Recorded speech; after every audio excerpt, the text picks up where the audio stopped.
히브리서 강의 첫 번째, 서론과 주제, 그리스도의 인격과 그분의 사역과 영원한 안식, 구원의 주님께서 영원한 안식으로 인도하심, 제1강에서 다루어진 주제들.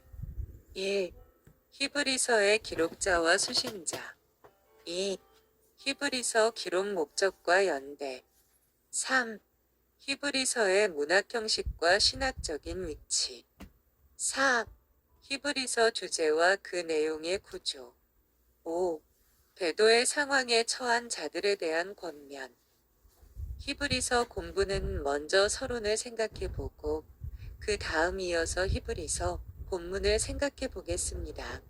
히브리서의 서론에서는 히브리서를 누가 썼는지, 그 기록자와 또한 어떤 사람들을 대상으로 썼는지, 수신자와 언제 히브리서가 쓰여졌는지, 그 연대와 그리고 어떤 목적으로 쓰여졌는지, 그 기록 목적과 히브리서의 문학 장르와 신학적 위치와 그 내용의 주제와 구조에 대해서 생각해 보겠습니다. 1. 히브리서의 기록자, 수신자. 히브리서는 누가 누구에게 썼는지 확실하지 않습니다. 저자가 자신의 정체를 밝히지 않은 이상 우리는 히브리서 기록자에 대해서 알 수 없습니다. 다만 히브리서 내용과 특성에 비추어 볼 때 그는 옛 언약인 선지자로 말씀하신 것과 새 언약인 아들로 말씀하신 계시를 잘 알고 있었고, 또한 모세의 율법과 성막의 제사 제도와 아론 계열의 제사장 등을 잘 알고 있었을 뿐 아니라 구약 성경을 잘 알고 활용할 수 있는 인물이었고, 특히 디모데와 친밀한 관계를 맺고 있던 2세대 그리스도인이었던 것 같습니다.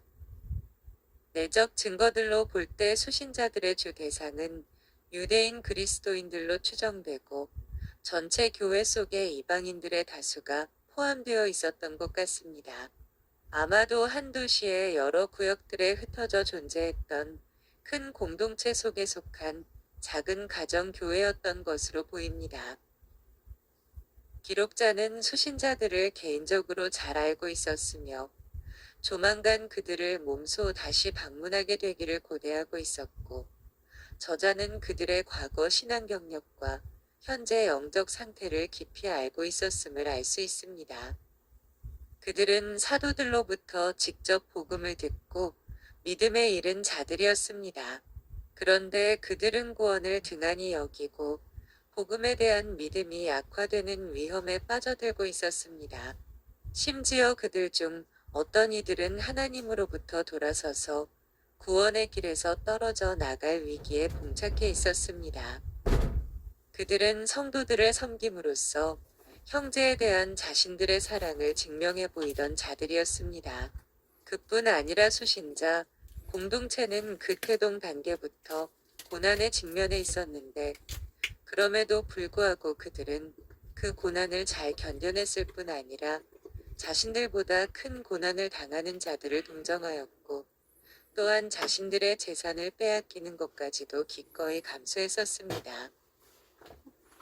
하지만 이와 같은 영광스런 신앙 경력에도 불구하고 그들은 그리스도에 대한 의심을 갖고 익숙한 자신들의 율법의식과 성전제사 예배와 같은 옛 사고방식으로 돌아가고 싶다는 유혹을 받았고 영적으로 둔감한 상태에 빠져 있었습니다. 특히 그들은 복음의 진리를 탐구해 나가는 데 적극적이지 않았고 그 결과 복음의 진수를 깨닫는 데 있어서 큰 결핍을 초래하였습니다. 그들은 선생이 되어야 마땅할 정도로 상당히 긴 세월의 신앙 경력을 가지고 있었음에도 불구하고 아직 영적 유아기 상태에서 벗어나지 못하고 그 상태로 되돌아갔던 것입니다. 특히 5장 14절에 의의 말씀을 경험하지 못한 자라는 표현으로 미루어 볼 때 수신자들은 복음의 원리를 깨닫는 것이나 그 복음의 원리를 따르는 신앙적 삶의 실천에 있어서 지극히 초보적인 단계에 머물러 있었던 것으로 보입니다. 그들이 이와 같은 상태에 머물러 있게 된 이유는 그들의 지적인 능력 부족 때문이라기보다는 고난에 대한 두려움과 유대교에 대한 미련 때문이었던 것으로 보입니다. 그들은 지금까지 순교를 당하기까지 고난을 당하지는 않았습니다. 하지만 이제는 그들에게 그러한 위험이 점점 현실화되어 하나님에게서 떨어져 나갈 위기에 직면하게 되었던 것입니다. 또한 수신자들이 속해 있던 전체 공동체의 지도자들이 전해준 교훈과 상충된 유대교 전통들에 미혹되기도 하였습니다. 아마도 그들은 그리스도의 희생제사의 충족성과 영원성을 위협하는 유대교 행습들, 곧 구약의 제사제도나 음식법을 수용하는 경향을 보였던 것 같습니다. 그들이 이러한 경향 때문에 그들은 그 지도자들과 긴장 관계에 놓이게 되었고, 이와 같은 복합적인 상황에서 그들은 중앙 공동체로부터 거리를 두게 되었을 뿐 아니라 가정교회 모임까지도 그만두고자 하는 위기에 봉착해 있었던 것 같습니다. 이러한 위기 상황에 처해 있던 수신자들에게 히브리서 기자는 여러 가지 경고와 격려의 말로 그러한 위기에서 벗어나도록 권면하였습니다. 히브리서 13장 22절을 보면 형제들아 내가 너희를 권하노니 권면의 말을 용납하라.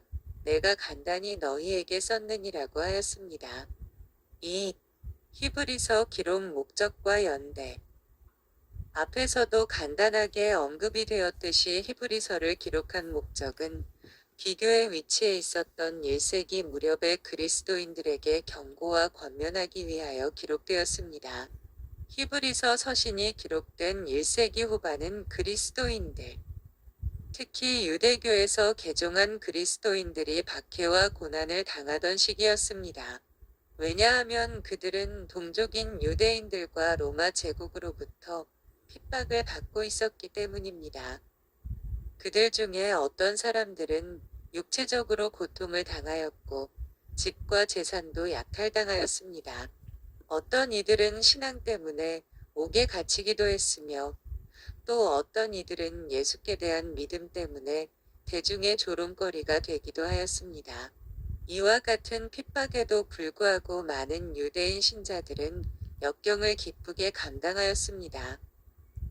그러나 어떤 이들은 그리스도께 대한 처음 신앙을 버리고 박해를 받지 않고 유대교로 다시 돌아가려는 교회 경향을 띠게 되었으며, 또한 어떤 사람들은 신앙의 길을 더 가보지도 않은 채 세상과 타협하기도 했습니다.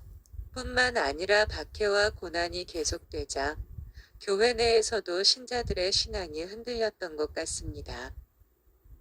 믿지 않는 악한 마음을 품고 살아 계신 하나님을 떠나가는 사람도 있었고, 선생이 되어야 할 터인데도 오히려 하나님의 말씀에 대한 기초적인 원리에서 벗어나지 못하고 다시 배워야 할 형편에 있었고, 공적 예배와 기도를 소홀히 하여 바른 길을 걸어가지 않는 상황이었고, 여러 가지 이상한 교훈에 속아 넘어가기도 하고, 이런 위기의 상황에 처한 사람들에게 히브리서 기자는 무엇보다도 그리스도께서 오심으로 모든 구약의 종교의식들이 마침이 되었고, 그리스도의 우월성과 충분성을 확신시켜 신자들이 살아계신 하나님을 떠나지 않도록 조심하고 예수 그리스도에 대한 소망을 견고히 붙잡고 인내하는 성숙한 그리스도인의 모습을 갖추는 일이 시급하다고 판단되어 독자들에게 믿음의 주요 온전케 하시는 이인 예수를 바라보자고 권면하고 격려하기 위하여 이 서신을 썼던 것입니다. 히브리서 저작 연대도 잘 모릅니다. 다만 그 연대를 측정할 수 있는 기준은 70년에 일어난 예루살렘 성전 파괴입니다. 만일 히브리서가 성전 파괴 이후에 저작되었다면 그 성격상 성전 파괴에 관련된 언급이 명시적 내지는 암시적으로라도 나타나야 할 텐데, 히브리서에서는 그런 흔적이 전혀 발견되지 않는 까닭에 예루살렘 성전 파괴 이전 49년 클라우디우스 황제의 박해 이후에서 64년 네로 황제의 박해가 시작된 어느 시점으로 추정할 수 있습니다. 3. 히브리서의 문학 형식과 신학적인 위치. 히브리서의 문학적 형식은 처음에는 설교처럼 시작하고 마지막은 편지처럼 끝을 맺고 있는 것을 볼 수 있습니다. 그럼에도 불구하고 히브리서 기록자의 의견을 존중하지 않고 학자들은 그 두 가지 형식 중 어느 하나를 선택하도록 강요합니다. 그러나 굳이 저자의 의견에 대한 양자택일을 강요할 필요는 없습니다. 히브리서 초들을 보면 편지로 시작되지 않고 설교 형식으로 시작되고 있습니다. 그 당시 서신 형식을 보면 바울의 서신에서와 같이 정해진 형식이 있습니다. 서신의 형식은 먼저 저자를 소개하고 그 다음 수신자를 밝히고 그 다음은 인사를 합니다. 그러나 히브리서는 이와 같은 형식이 전혀 없습니다. 이것을 근거해서 학자들은 히브리서는 여러 분류의 사람을 대상으로 한 설교라고 주장하지만 그러나 히브리서의 마지막에 보면 개개인에 대한 문안의 말이 있고 축도의 말도 있습니다. 이 같은 형식은 서신서에서 많이 나타납니다. 그런 까닭의 히브리서 저자의 의견을 존중하여 서신 형식을 띤 권면적 설교로 보는 것이 히브리서를 보다 정확하게 이해하는 데 도움이 됩니다. 히브리서의 신학적 위치는 기독론에 초점이 맞추어 있습니다. 히브리서 한 장에서는 그리스도의 신성에 대한 강조로부터 시작됩니다. 그리스도의 창조의 대행자이시고 하나님의 영광의 광채이시자 하나님의 본체의 형상으로서 만물을 붙드시며 모든 천사의 경비를 받으시는 하나님의 아들이십니다. 따라서 그분은 천사보다 뛰어나십니다. 그리고 곧 이어서 2장에서는 그리스도의 인성을 강조하고 있습니다. 하나님의 아들이신 예수님은 천사보다 잠깐 낮아지셔서 인간의 인성을 공유하시며 우리의 형님으로서 우리와 동일하게 고난과 시험을 받으심으로써 영광과 존귀로 관을 쓰셨고 그 결과로 우리 인간의 구원자가 될 수 있었습니다. 천사는 천상적인 존재이기 때문에 인간을 공감할 수 없고 인간 제사장은 인간을 공감하지만 완전한 존재가 아니기 때문에 둘 다 하나님과 인간 사이의 진정한 중보자가 될 수 없습니다. 그런데 신성과 인성을 겸비하신 그리스도는 인간의 완전한 중보자이신 대제사장으로서 인간을 진정으로 도울 수 있습니다. 그런데 이런 완전한 중보자 예수님께서 시험받는 수신자들에게 큰 격려가 된 것은 그들을 도와주시기 때문입니다. 히브리서 3장 1에서 5장 10절은 2장 17절에서 소개된 신실하고 자비로운 대제사장 예수님의 두 측면을 확장 설명해 나갑니다. 신실한 대제사장 측면을, 자비로운 대제사장 측면을 설명합니다. 특히 5장 7에서 10절은 예수님께서 자비로운 대제사장이 되기 위해 우리와 얼마나 철저히 동일하게 기도를 통해 시험을 이기시고 순종하심으로써 완전하게 되셨는지, 그럼으로써 영원한 구원의 근원이 되셨는지를 생생하게 묘사해 줍니다. 그리고 그 결론은 예수님께서 멜기세 계열을 따른 대제사장이 되셨음을 선언합니다. 그런데 이 신학적 진리 역시 수신자들에게 한없는 위로가 되었을 것입니다. 왜냐하면 그처럼 철저하게 인간으로서 순종을 배우신 예수님의 궁극적 목적이 바로 연약한 자신들을 동정하고 돕고 구원하기 위함이기 때문입니다. 이렇게 도입된 멜기세덱 계열의 대제사장 기독론은 권면 단원을 지나 7장에서 상세히 전개됩니다. 7장은 예수님께서 멜기세덱 계열의 영원한 대제사장으로 왕직과 제사장직을 겸비하신 그리스도라는 독특한 기독론을 이끌어냅니다. 이런 점에서 예수님께서 유다 지파 출신이라는 사실은 모세 율법이 규정한 대제사장 조건의 결격 사유로서가 아니라 왕적 대제사장의 필요 조건으로 부각됩니다. 그러면서 7장 18에서 19절은 율법의 한계를 명확히 지적합니다.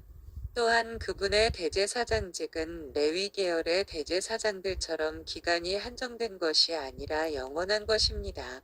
따라서 그분의 대제사장직은 아론을 포함한 레위 계열의 대제사장직보다 뛰어납니다. 그런데 히브리서 기독론의 독특성은 여기서 그치지 않습니다. 그 독특성은 그리스도께서 대제사장이실 뿐 아니라 스스로 희생제물이 되신다는 점을 선언하는 데서 그 정점에 이릅니다. 이 신학적 진리 역시 수신자들에게 큰 격려가 되었을 것입니다. 왜냐하면 그리스도께서 자신을 희생 제물로 드리신 궁극적 목적이 바로 그들 자신들을 온전히 구원하시기 위함이기 때문입니다. 이제 히브리서 8에서 10장에서는 그리스도의 대제사장 신분에 대한 지금까지의 논증에 기초하여 7장 27절에서 소개된 그리스도의 사역 곧 회생제사 주제로 발전시켜 나갑니다. 먼저 대제사장 예수님께서 섬기시는 장막은 지상의 장막이 아니라 하늘의 참 장막입니다. 그리고 그분의 직분과 사역은 옛 언약을 대체하는 새 언약에 기초한 것입니다. 따라서 그분의 희생제사는 옛 희생제사보다 뛰어난데 그 결정적인 우월성은 존재론적으로 그리고 도덕적으로 완전하신 대제사장 자신이 단번에 영원한 희생 제물로 드려졌기 때문입니다. 히브리서 9장 15에서 28절과 10장 1에서 10절은 각각 희생 제사의 단회성과 영원한 효용성을 부각하며 10장 11에서 18절은 예수님의 희생 제사의 완결성을 강조한 후 이처럼 죄와 불법에 대한 용서가 있는 곳에는 더 이상 죄를 위한 제물이 필요 없다라는 최종 선언으로 신학적 논점을 마무리합니다. 이 신학적 진리도 수신자들에게 큰 격려가 되었을 것입니다. 왜냐하면 이 단번에 제사로 자신들이 정결함과 거룩함과 완전함의 은혜를 입게 되기 때문입니다. 끝으로 히브리서의 5개나 나타나는 경고단락들은 신학적으로 중대한 의미를 갖고 있습니다. 대개 경고단락들은 이 진리를 깨닫고서 떨어져 나간 자들이 직면하게 될 운명에 대해 매우 강력하게 경고합니다. 특히 6장 4에서 8절과 10장 26에서 31절은 이처럼 떨어져 나간 자들에게 다시는 회개와 속죄의 기회가 없고 심판이 기다릴 뿐이라는 엄중한 선언을 합니다. 히브리서 기자가 신학적 논지와 실천적 권면을 전개해 나가는 과정에서 구약 성경을 많이 활용하고 있습니다. 그는 모세오경과 시편을 즐겨 사용합니다. 특히 그는 제사를 언급할 때 당대의 성전이 아니라 모세오경의 장막을 염두에 두었습니다. 히브리서 저자가 구약 성경을 사용하는 방식은 당시 유대교 랍비들의 방식과 크게 다르지 않았지만 그의 구약 해석이 과거 랍비들의 해석과 근본적으로 다른 것은 그의 해석 저번에 예수님께서 구약의 궁극적 목표를 성취하셨다는 사상이 깔려 있었습니다. 그가 보기에는 구약 본문들은 원 저자들이 속해 있던 시대적 한계 때문에 미처 깨닫지 못했던 더 깊고 풍부한 의미가 내포되어 있다고 생각하였습니다. 그런데 자신은 종말의 시대에 그리스도의 죽음과 부활 그리고 승천을 통한 성취로 말미암아 그 본문들의 더 깊고 풍부한 의미를 깨닫게 되었고 그 깨달음을 자신의 구약 해석에 반영하고 있는 것입니다.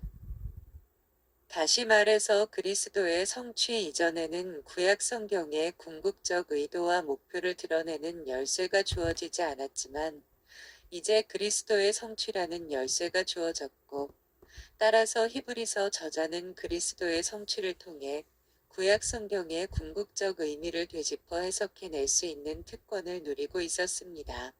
그의 구약 활용 방법이 무엇이든지 그 이면에는 바로 이 그리스도의 중심적 해석 열쇠가 작용하고 있었던 것입니다. 구약에 대한 그리스도의 성취를 드러내 보여주는 해석학적 한 원리는 모형론입니다. 히브리서 저자는 성취의 관점에서 이 모형론을 매우 적극적으로 활용합니다. 그는 하나님께서 당신의 백성을 구원하기 위해 활용하셨던 구약의 다양한 제도들, 안식일, 대제사장, 장막, 옛 언약, 제사 등 인물들, 모세, 여호수아, 아론, 레위 등 사건들, 광야, 시내산 현현 등을 모형들로 간주하며 이 모형들이 내다보았던 궁극적 목표를 그리스도께서 성취하셨다고 간주합니다. 이 모형론은 구약의 모형들과 그리스도 사이의 연속성을 전제하지만 동시에 그리스도께서 구약 모형들의 부정적 한계를 뛰어넘어 성취하셨다는 사실을 효과적으로 부각합니다. 그리고 성취의 주체이신 그리스도께서 모든 면에서 구약의 모형들보다 월등히 우월하시다는 사실을 특징적으로 강조합니다. 4. 히브리서의 주제와 그 내용의 구조. 히브리서의 주제는 예수 그리스도의 인격과 천상에 계신 그분의 대제사장의 사역과 영원한 안식입니다. 다시 말하면 구원의 주님께서 영원한 안식으로 인도하신다. 입니다. 그러나 히브리서 기자는 수신자들의 어떤 특별한 상황 곧 배도의 위기에 처한 상황에서 필요한 권면의 말씀을 하는 과정에서 그리스도의 인격과 천상에 계신 그분의 대제사장 사역과 영원한 안식을 다루고 있는 것입니다. 그런 까닭에 우리가 히브리서를 접근할 때 그리스도의 인격과 대제사장으로서의 사역에 대한 교리적인 면이나 새언약이 예선약의 우위에 있다는 교리적인 면만 본다면 이것은 히브리서를 오도하는 것입니다. 히브리서는 그리스도의 교회가 배도의 위기에 처해 있는 상황에서 저자는 필요한 경고와 권면의 말씀으로 설교하는 과정에서 예수 그리스도의 인격과 대제사장으로서의 사역과 영원한 안식을 다루고 있는 것입니다. 그런 까닭에 히브리서는 이 경고와 권면의 말씀이 교리적인 것을 지배하고 있으며 적용적인 권면의 말씀과 교리적인 것이 아주 잘 결합되어 있는 것을 볼 수 있습니다. 이와 같은 결합은 신약 전체의 일반적인 특성이기도 하지만 히브리서에서는 구조적으로 독특하게 이루어지고 있습니다. 바울의 경우와 비교한다면 바울은 서신에서 교리를 먼저 말한 다음 나중에 가서 실천적인 권면의 말씀을 하고 있습니다. 예를 들어 로마서 1에서 8장은 교리 부분이고 12에서 13장은 권면의 말씀으로 되어 있고 또한 에베소서도 보면 1에서 3장은 교리 부분이고 4에서 6장은 권면의 말씀으로 되어 있습니다. 그런 것에 비해서 히브리서는 교리와 권면 이 두 가지 요소가 철저하게 결합되어 나타나는 것을 볼 수 있습니다. 히브리서의 내용 구조를 파악하는 것은 쉽지 않습니다. 왜냐하면 히브리서 저자가 논점의 전환을 명확히 드러내지 않고 게다가 신학적 교리와 실천적 권면이 교차적으로 배열된 권면적 설교이기 때문입니다. 그럼에도 불구하고 히브리서의 내용 구조를 보면 히브리서는 크게 서론과 본론과 결론의 세 부분으로 나누어 볼 수 있겠습니다. 서론으로 한 장, 두 장에서는 옛적에 여러 모양으로 주신 옛 언약에 비하여 종말에 새 언약의 내용이 되시는 아들이 어떻게 선지자와 천사보다 우월하신가로부터 시작합니다. 그리고 이 서론의 마지막 부분인 2장 17절에서 이 구원의 주께서 행하시는 사역을 다음과 같이 선언하며 서론이 마쳐집니다. 그러므로 적과 범사의 형제들과 같이 되심이 마땅하도다. 이는 하나님의 일에 자비하고 충성된 대제사장이 되어 백성의 죄를 구속하려 하심이라. 이렇게 제시된 내용을 따라서 히브리서의 본론이 이어지는데 본론은 크게 둘로 나누어 살필 수 있겠습니다. 첫째는 새 장 1절에서 4장 13절까지로 충성되고 신실한 대제사장과 영원한 안식이고 둘째는 4장 14절에서 10장 39절까지로 자비하신 대제사장과 영원한 안식에 관한 내용입니다. 그리고 그 이후 11장부터 마지막 13장은 결론의 내용으로 믿음과 인내로 경주할 것과 신약 교회가 하늘 성전에 이르렀으므로 교회의 예배가 얼마나 중요하며 또 일상생활을 얼마나 거룩하게 해야 될 것인가에 관해 권면하고 문안과 축도로 히브리서가 마쳐집니다. 5. 배도의 상황에 처한 자들에 대한 권면. 앞에서 밝힌 대로 히브리서를 기록한 목적은 구원을 등한히 여기고 그리스도를 믿는 도리에서 떠나 배교의 위치에 있었던 그리스도인들에게 경고와 권면하기 위하여 기록되었다고 하였습니다. 히브리서 서신이 기복된 1세기 후반은 유대교에서 개종한 그리스도인들이 박해와 고난을 당하던 시기였다고 하였습니다. 그들은 동족인 유대인들과 로마 제국으로부터 핍박을 받았는데 어떤 사람들은 육체적으로 고통을 당하였고 집과 재산도 약탈당하였다고 하였습니다. 어떤 사람들은 신앙 때문에 옥에 갇히기도 했고 또한 어떤 이들은 예수께 대한 믿음 때문에 많은 사람들로부터 모욕을 당하기도 하였지만 대다수의 신자들은 그 역경을 기쁘게 감당하였습니다. 그러나 어떤 이들은 핍박으로 인하여 그리스도께 대한 처음 신앙을 버리거나 또는 도의 초보에 머물러 있다가 유대교로 다시 돌아가려는 배교의 경향을 띠게 되었으며 또한 어떤 사람들은 신앙의 길을 떠나 세상과 타협하기도 했습니다. 뿐만 아니라 박해와 고난이 계속되자 교회 내에서도 신자들의 신앙이 흔들렸던 것 같습니다.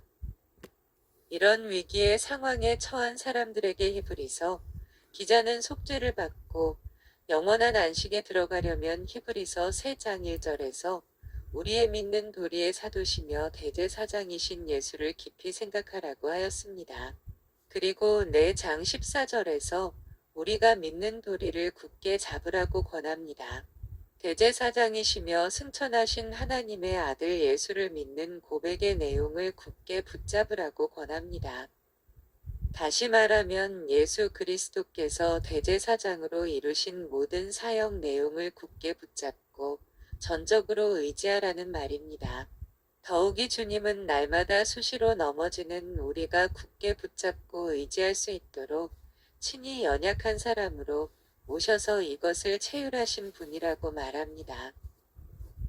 4장 15에서 16절을 보면 우리에게 있는 대제사장은 우리 연약함을 체휼하지 아니하는 자가 아니요 모든 일에 우리와 한결같이 시험을 받은 자로 될 죄는 없으시니라. 그러므로 우리가 긍휼하심을 받고 때를 따라 돕는 은혜를 얻기 위하여 은혜의 보좌 앞에 담대히 나아갈 것이니라고 하였습니다. 이렇게 주님은 우리의 연약함을 체휼하사 우리의 정황을 잘 아시고 도우실 수 있고 도우시려고 하시는 분입니다. 그렇기 때문에 긍휼하심을 받고 때를 따라 돕는 은혜를 얻기 위하여 은혜의 보좌 앞에 담대히 나아가라고 히브리서 기자는 권합니다.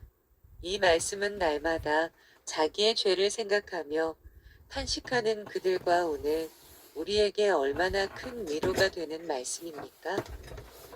믿는 그리스도인들이 연약하여 넘어져서 오호라 나는 공고한 사람이로다 하는 탄식이 나올 때마다 그의 자녀들의 탄식을 누구보다도 잘 아시는 주님께서 용서해 주실 것을 믿고 주님께 기도하라는 것입니다. 부끄럽다고 멀리하거나 감추려 하지 말고 70번씩 7번이라도 용서하라고 하신 주님을 생각하며 담대히 나아가 주님을 붙잡고 회개하기를 원하십니다. 주께서 이루신 대속의 사역을 절실히 의지하고 회개하라는 것입니다. 이런 사람은 분명히 죄를 자기가 지어서 변명할 수 없지만 그럼에도 불구하고 이는 내가 아니요 내 속에 거하는 죄라고 하면서 옛사람의 죄와 새사람의 자기를 주님 앞에서 분리시킬 수 있는 비밀을 알게 됩니다. 그런가 하면 히브리서 기자는 히브리서 12장 2절에서 믿음의 주요 또 온전케 하시는 이인 예수를 바라보라고 권면하였습니다. 그런데 그 전에 1절에서 모든 무거운 것과 얽매이기 쉬운 죄를 벗어버리고 우리 앞에 당한 경주를 힘써서 행하여 나가야 한다고 말합니다. 우리의 죄와 연약함을 핑계대고 주저앉아 있으려고 하지 말고 회개를 통하여 그 모든 무거운 것과 얽매이기 쉬운 죄를 벗어야 합니다. 그리고 마땅히 걸어가고 달려가야 할 길로 경주를 해야 합니다. 우리가 우리의 죄를 회개하지 않은 것은 오히려 죄로 넘어진 것보다 더 나쁜 것입니다. 영원한 제사를 드리시고 하늘에서 대제사장으로 일하고 계시는 그리스도에 대한 불신의 태도입니다. 그분을 믿는다면 죄 지었으면 회개하지 않을 수 없습니다. 이렇게 회개하지 않는 것이 계속되면 이것이 배신이고 결국에는 용서받거나 회개할 기회도 없어지게 됩니다. 우리는 히브리서를 받았던 1세기 그리스도인과의 상황이 많이 다릅니다. 우리는 국가나 또는 유사 종교로부터 핍박을 받거나 어려움을 겪는 것은 아닙니다. 그러나 그리스도를 믿는 오늘 우리들도 불신 부모로부터 핍박을 받기도 하고 교회의 공적 모임을 빠지지 않기 위해서 학교나 직장에서 어려움을 겪기도 하고 직장 상사나 동료로부터 비난을 받기도 하고 무엇보다 자기를 부인하고 성신을 좇아 살아가는 과정에서 우리의 정과 욕심을 십자가에 못 박는 것이나 하나님과 하나님의 나라의 원수인 세상과 사탄과의 전투를 하는 것도 결코 작은 일이 아닙니다. 이런 어려움에 처해 있을 때 우리는 어떻게 해야 합니까? 날마다 우리는 우리의 믿는 도리의 사도시며 대제사장이신 예수를 깊이 생각해야 합니다. 또한 우리의 큰 대제사장, 승천하신 자 곧 하나님의 아들 예수님을 향한 믿는 도리를 굳게 잡아야 합니다. 그분은 우리의 연약함을 체휼하시는 분입니다. 우리가 죄를 지었을 때 간과하거나 변명하지 말고 그 죄를 철저히 회개하고 믿음의 주요 온전케 하시는 예수 그리스도를 바라보면서 때를 따라 돕는 은혜를 얻기 위하여 은혜의 보좌 앞으로 담대히 나아가기를 항상 힘써야 합니다. 이것이 주님을 믿는 믿음이고 이것이 주님을 기쁘시게 하는 것이며 주님으로 즐거워하는 참된 안식의 삶을 이 땅에서부터 누리는 모습입니다. 이것이 히브리서가 가르치는 큰 복음입니다.